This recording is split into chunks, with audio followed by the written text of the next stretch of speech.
Aqui na nossa Rádio USA, política se discute. Começa agora, Política em Foco. Para você que sintoniza a nossa Rádio USA, o Brasil mais perto de você. Eu, Márcio Fofo, estou chegando por aqui. Nós damos continuidade, fazendo mais uma conexão e trazendo de volta para participar aqui da programação da nossa Rádio USA, ele que já esteve conosco algumas vezes. Estou falando do professor Flávio Rocha, cientista político, que vai nos ajudar a entender, né, o atual momento vivido no Brasil, né, a política que vai ficando cada vez mais quente, às vésperas praticamente de uma nova disputa presidencial. Professor Flávio Rocha, uma ótima noite, obrigado por atender o nosso chamado. Boa noite, tudo bem com vocês? Tudo bem, tudo ótimo, graças a Deus. Professor, eu acho que seria bom a gente, de repente, começar esse nosso bate-papo, né? Sobre essa expectativa aí de definição, né? Pelo menos provisória, de alguns players importantes aí, pensando na corrida presidencial, né? Acho que começando por amanhã, quarta-feira, onde temos já anunciada a cerimônia de filiação do ex-juiz e ex-ministro Sérgio Moro, no Podemos, né? Que avaliação o professor Flávio Rocha faz a respeito dessa transição que parece agora oficial, né? De Sérgio Moro deixando de fato, né, o judiciário e ingressando na política. Pois essa coisa do Moro é bem interessante, né? Eu costumo dizer o seguinte, né? Em relação ao ex-juiz Sérgio Moro, a gente sempre tem que ficar esperto, porque do jeito dele sempre vem uma surpresa, né? Então, por exemplo, ele foi participar do governo Bolsonaro, foi uma surpresa porque as pessoas não achavam que um juiz que tinha alcançado a projeção dele, né, iria trocar o certo pelo duvidoso. Sendo o certo continuar no judiciário, pelo duvidoso, que é participar justamente, tentar uma carreira que é eminentemente política, que foi ser ministro do governo Bolsonaro. E os resultados foram esses que a gente viu. E aí o que acontece? Ele sai, tem um desgaste muito, muito forte, né, tem todas as revelações, né, dos bastidores, do julgamento lá, da ação contra o ex-presidente Lula, e o juiz, né, o ex-juiz, ele vai para os Estados Unidos. Então, houve uma análise muito forte, tanto à esquerda como à direita, como observadores independentes aqui no Brasil, de que o Sérgio Moro, ele realmente ia abandonar qualquer possibilidade de participar da política novamente.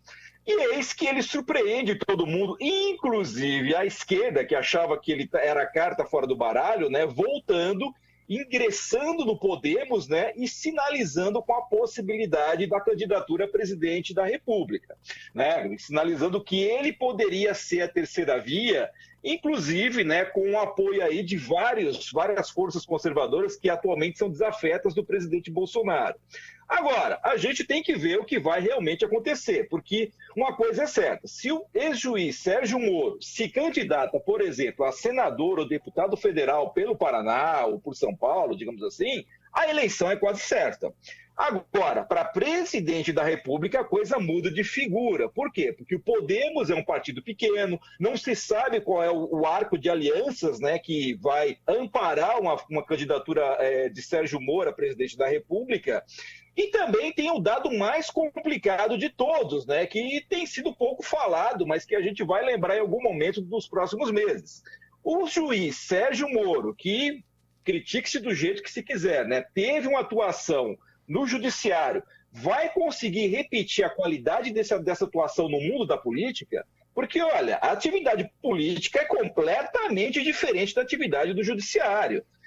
O candidato se expõe, o candidato tem que demonstrar liderança, o candidato tem que demonstrar segurança numa série de problemas, né? E são gigantescos os problemas do Brasil, e o candidato tem que demonstrar traquejo na política, ele tem que fazer a política como vocação. Habilidade para negociar, né, professor? Habilidade para negociar, porque uma coisa é você ter a função de juiz e ter a prerrogativa de decisões monocráticas, né?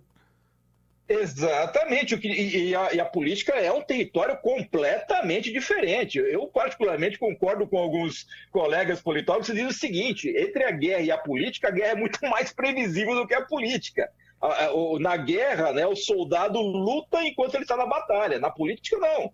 os líderes políticos, a quem exerce atividade política, ele luta o tempo todo. Por isso que a política é uma vocação, independentemente do que eu possa achar do político A ou do político B. Será que o Sérgio Moro tem essa vocação? Isso daí é uma coisa que nós vamos ter que ver nos próximos meses, né?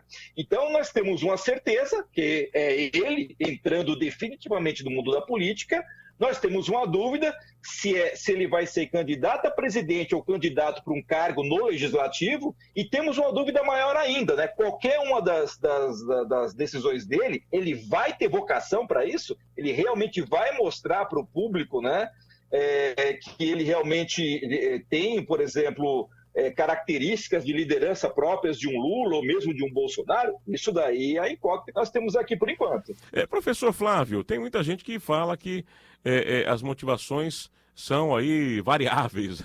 Existe muita especulação, né, sobre essa transição que teria motivado, de fato, a ida de Sérgio Moro para a política. Ele que já vinha sendo sondado já há um bom tempo, e parece que agora, de fato, né, tudo indica que ele realmente vai se lançar, né? Tem gente que acredita que, no mínimo, para uma cadeira ao Senado, ou pelo estado do Paraná, ou por São Paulo, mas a corrente mais forte hoje nos bastidores de Brasília é que ele deve mesmo assumir aí a chapa do Podemos, né, para a disputa presidencial.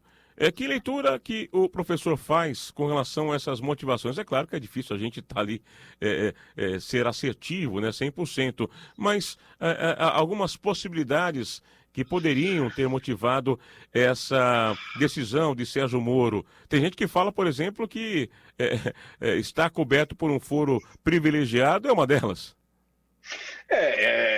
Olha, realmente, como você disse, para a gente ter 100% de certeza nessa altura do campeonato é um pouco difícil, né? Mas a gente pode acompanhar realmente as especulações. Eu vejo duas grandes possibilidades, tá? Uma que podem... Eu não sei qual é a prioridade, né? Mas assim, eu vejo duas grandes possibilidades. A primeira possibilidade é o seguinte: o juiz Sérgio Moro, assim como o próprio o Dallagnol, né, querem, no final das contas, optaram por entrar na política como uma maneira de defender as ideias deles, né? Essa ideia que é monotemática, né? Você, inclusive, comentou sobre isso, que é o foco no combate à corrupção, né? Então, realmente, a gente não sabe de nenhuma outra ideia em relação à economia, diplomacia, meio ambiente, costumes, né? Enfim. Então, seria defender o legado, talvez, o legado da Lava Jato, que foi meio que desestruturada nos últimos tempos? Isso, defender o legado da Lava Jato e defender a centralidade do combate à corrupção, ou uma visão mais punitivista do direito brasileiro, né? Aplicado não só à política, mas também a outros crimes da sociedade. A outra possibilidade, que não é trivial, a gente não deve, né, jogar fora, porque, afinal de contas, as pessoas são humanas, né? Existe um desgaste muito forte, tanto do juiz Sérgio Moro, como do Dallagnol e da Lava Jato de uma maneira geral, né? Não só a esquerda, mas também a direita do espectro político hoje no Brasil. E o que acontece? Várias revelações que foram feitas, os grampos e tudo mais, o que vazou, não só no Intercept, né, mas em outros veículos, né, da mídia brasileira, expuseram as entranhas, né, da Operação Lava Jato. E essas entranhas não são bonitas. Essa que é a verdade, né? Vários preceitos jurídicos da legislação brasileira foram violados, né? E intencionalmente. Independentemente do que a gente possa pensar, isso se tornou essa operação, e tanto o juiz como o promotor, né, populares, né, para parcelas da legislação brasileira, o fato é que mostrou que eles não agiram, digamos assim, com a ética, né, que eles tanto defenderam. Então, um dos fatores seria justamente conseguir fórum privilegiado, né, e escapar de processos que seguramente devem aumentar com o passar dos anos, né? Então, por exemplo, o Dallagnol tinha, né, pelo menos 50 processos ali encaminhados no Ministério Público. E algum desses processos, né, podia escapar e, enfim, ele podia ser até mesmo desligado da corporação. Então, se candidatando tanto ao cargo legislativo como executivo, eles conseguem o fórum privilegiado, né? Então, por exemplo, no caso de presidentes das repúblicas, né, o que vem antes, os processos que estão em andamento antes, eles são arquivados, vão para o limbo, né? Então, a gente tem essas duas possibilidades que eu reputo que eu não sei qual é a mais forte, né? Mas elas seguramente estão lá. Defender o legado do Lava Jato e o combate à corrupção e, do outro lado, proteger tanto o Moro como o Dallagnol de futuros processos, né? Conseguir para eles o chamado fórum privilegiado. Que é uma ironia, né? Porque ambos passaram a vida inteira tanto renegando a política, né, dizendo, por exemplo, o caso do Moro, que não entraria na vida política, como também passaram a vida inteira, assim, os últimos 5, 6 anos, criticando fortemente justamente o fórum privilegiado. Sem dúvida alguma, né? A gente percebe que a verdade vai se impondo, né? A realidade também, né? Vai alterando, né? Alguns posicionamentos. Falando em foro privilegiado, teve também hoje à tarde a decisão do STJ, né? Anulando, inclusive, as decisões de primeira instância, no caso da investigação das rachadinhas de Flávio Bolsonaro ali no Rio de Janeiro. Sim. Exatamente partindo desse pressuposto de que ele teria, né, o foro privilegiado como deputado estadual. Portanto, um juiz de primeira instância não teria competência para seguir adiante na investigação. E Flávio Bolsonaro também já disse, né, que não teria nenhum tipo de interesse em manter o seu foro privilegiado. Através da sua defesa, vem batalhando, né, fortemente para ter essa condição também na Suprema Corte, desculpe, né? Desculpe se eu estou dando risada aí, mas nessa altura do campeonato não dá para acreditar nisso mais não. Pois é, sem dúvida. Agora, professor, vamos deixar o Sérgio Moro, né, lidando aí com seus próximos passos, né, mas trazer aqui para o nosso bate-papo alguns players também relevantes, né, nessa disputa.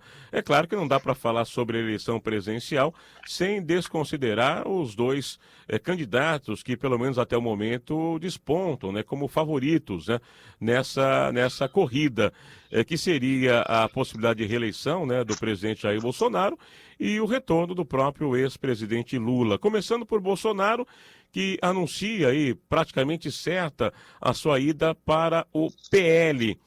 Uma movimentação, né, que por mais estratégica que possa parecer, né, no ponto de vista político, de viabilidade, né, para sua pretensão de continuar no cargo de presidente, parece que acabou, né, não caindo tão bem junto a boa parte do seu eleitorado, né, professor?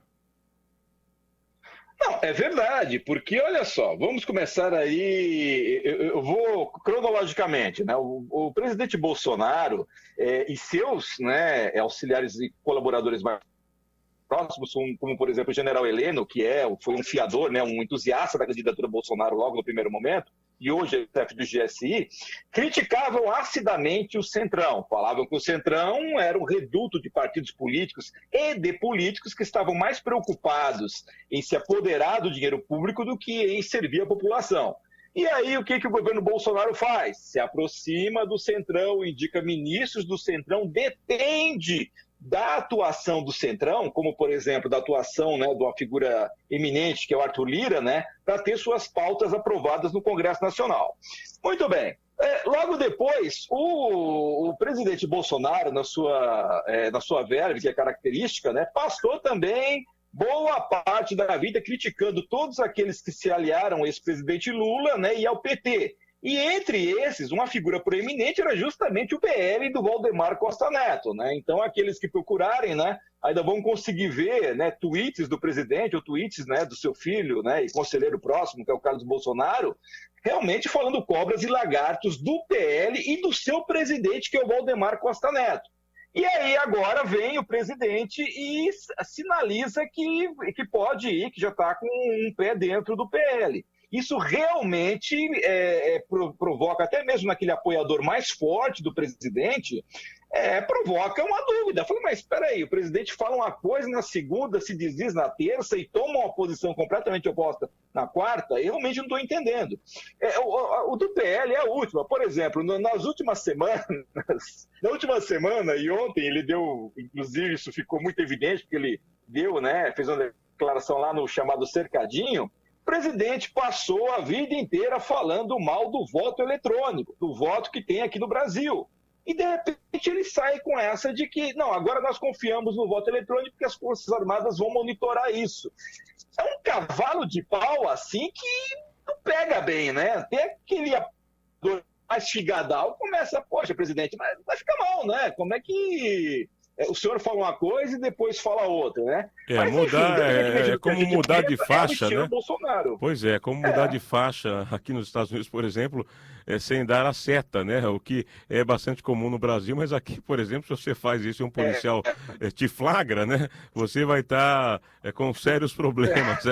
É uma manobra bastante incomum mesmo. Agora, dentro desse combo, né, de que muitos classificam como incoerência e deixando vulnerável, inclusive, o próprio discurso, né, do presidente Bolsonaro, tem essa manobra que também não está muito clara, né?